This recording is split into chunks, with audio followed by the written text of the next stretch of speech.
মালাটা দেখ ছেলে তুই নিচে এত গাড় ভাঙবো তুই নিচে দড়ি দে দেবের গলায় ও দড়ির সঙ্গে মালাটাও আছে দেবের মুখে দেবের পিছনে দেবের সামনে দেবের গলায় দেবের মাঝখানে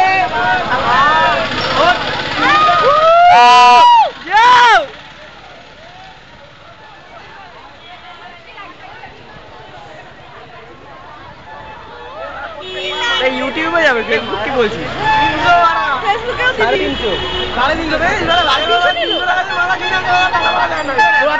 কেটে দিলে মালের পেছনে খরচা করিস আমার দেবের পেছনে খরচা করিস তোরা জিত নিতে যাচ্ছিস কেন ওই রংটা ধুয়ে খেতে হবে ওটা বলি তোর বউকে ধুয়ে খেতে